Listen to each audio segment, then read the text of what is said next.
They commission training from us. Like I've got training now for Cardiff University for occupational therapists on the 2nd of June.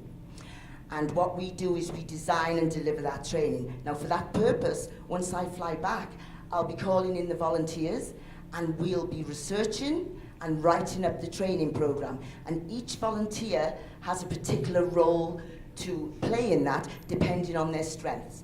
New High is just a vehicle to build people's confidence.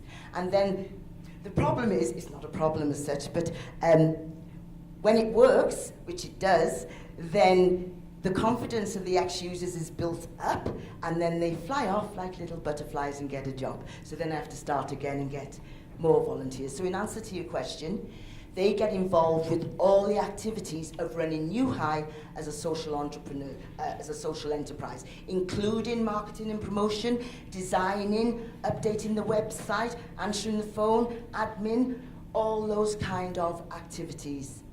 Does that answer your question? So they're involved in New High, basically, and helping to sell it and promote it, and they're involved. They even take a session. They deliver an actual session. There was one young person called Matt, and he suffered from a lack of self-confidence, wouldn't go out, wouldn't speak to people, didn't like to be in crowds. He's been involved with me since 2008. Now, he's standing up in front of 60 students delivering a session on legal highs. So the journey from staying in his house, being virtually a social recluse, to delivering to 60 degree students, that's a massive achievement. And that's what I call recovery. Recovery means different things to different people. Any more questions? Maybe not even a question really, but just to thank you and Esther for sharing your story with us. What I'm getting from this forum is that people who have been given a gift, and sometimes that gift comes in form of some suffering. That is something that I'm beginning to struggle with. But the suffering that you went through, and even the one that Esther went through, has mushroomed into something that is touching lives and helping people deal with their own suffering. And that's massive. Thank you. Thank you for being available even to be able to do that. Secondly, I also just want to say that this also gives us an idea of what it is that we can do with our own messes. I'm also getting some good insights here. They say that the mess that you have in your life can be a message. Yes. The other day I also heard that it can also be the manure that you can build. You can grow flowers. Yes. Yeah. So it's giving us some of those insights. Having said that, just specifically for your New High project, what are the possibilities of coming to Kenya, for instance? Because I don't see us sending people who have this problem to work with you there and gain the skills that you're talking about, which are really, really very important for their own recovery. Are there possibilities of starting New Highs Absolutely. in Kenya, for instance? That is the intention, and that was what I was hoping to promote while I'm here at the forum, because as you've seen, we've delivered in Somaliland and we've delivered in Sierra Leone. Now you speak about Kenya, we met with the health minister. I arranged a visit for the health minister and a group of other ministers in just last year when they came over to London. So we arranged for them to visit some rehabs and drug projects in London. At that same time, we spoke about having a model of New High in Kenya. Obviously, money is always an issue, but there's ways and means of obtaining funding for that. So yes, the answer to that is yes, it can come to Kenya, and the health minister did say, even though he doesn't have the money, he would make sure he opened the doors wide for us. And also, being here and talking about recovery like we're doing, I'm hoping it's going to break the stigma attached to addiction, because underneath that pain is a person. They weren't born an addict, and it's easy to put labels onto people. yeah? But given the right intervention, people can and do recover. You wanted to ask a question? I was just going to echo what Angelina had mentioned, and you just commented on just removing the shame of it. I think a lot of times we carry shame with our individual stories, and by speaking out and just being a leader and just talking about real life problems and real life challenges, I think we eliminate the shame and we allow people to come forward and those strengths to come forward. So I commend you for doing that. That's wonderful.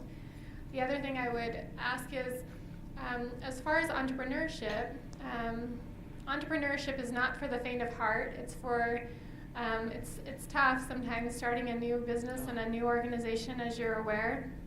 As they learn these skills, for those that have maybe learned a new skill or something that they've realized is a gift or a strength that they have, do you have resources that maybe help them in starting a new business or a new company, and how, when those struggles come, how do you help them deal with some of those challenges that come with the highs and lows of being an entrepreneur?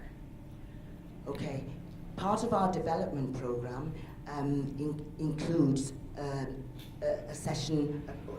couple of sessions on social entrepreneurship and setting up. There are lots of organisations in Wales that encourage and promote new startups. So we link in with those. We have very much a multi-agency approach, so we can refer to different agencies. But in answer to your question, we run a basic introduction to social enterprise, so that people can look at that and think about whether that's what they want to do. But the strength is in the networking and the multi-agency approach, because one agency can't do it all, and by linking together, we become stronger. So yes, we signpost people to the relevant agencies. Once their confidence and their competency levels are at a high, which makes them feel comfortable, because this is about them, and then we refer on. Because we know that we can't do it all. Does that answer your question? Yeah, thank you.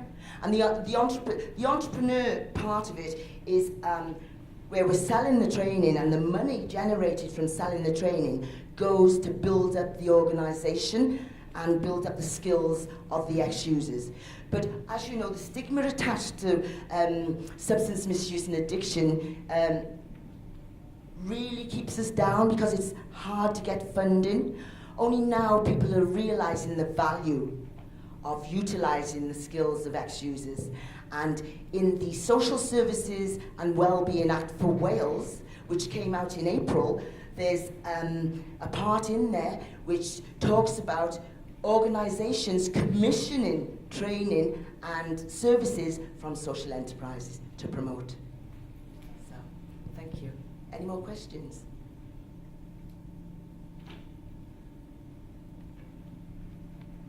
On the treatment side of your experience, everything you went through, what were the ups and downs of being on the methadone treatment? Do you recommend it or not? Or it's such a complicated...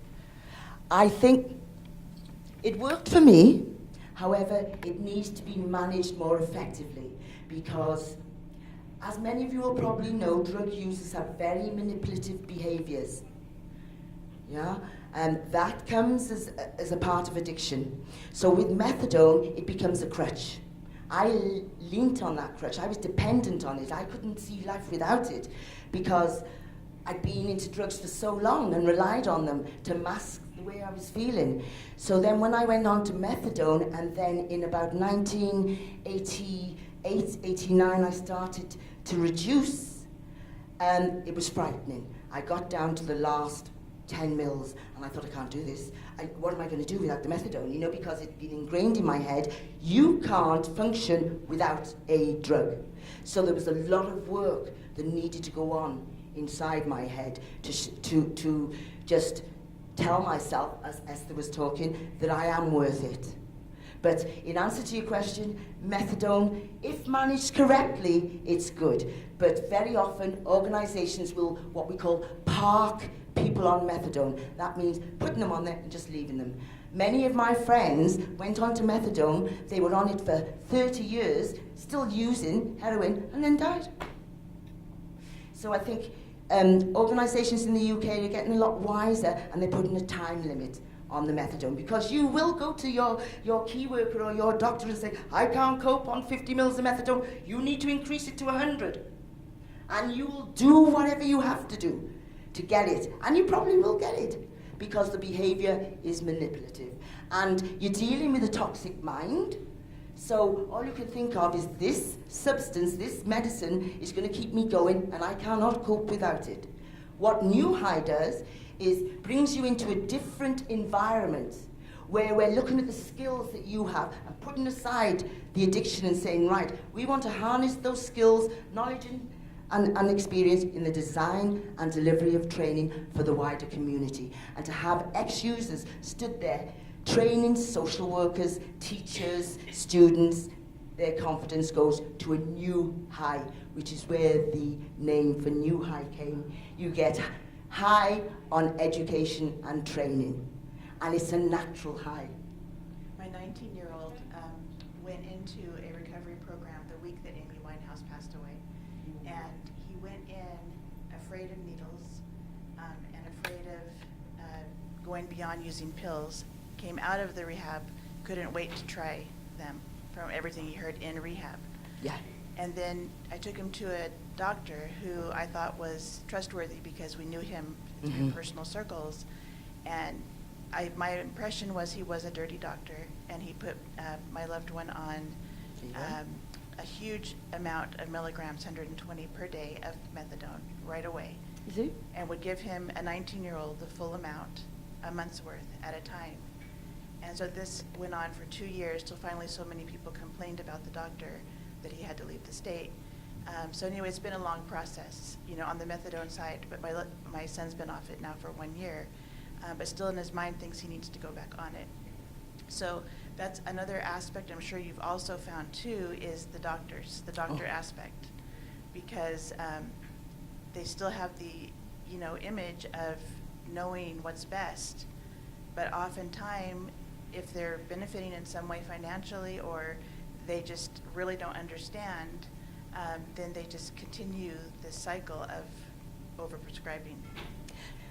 I totally agree. There is a lot of money in addiction for pharmaceutical companies and doctors and chemists that dispense methadone. So to keep somebody on methadone is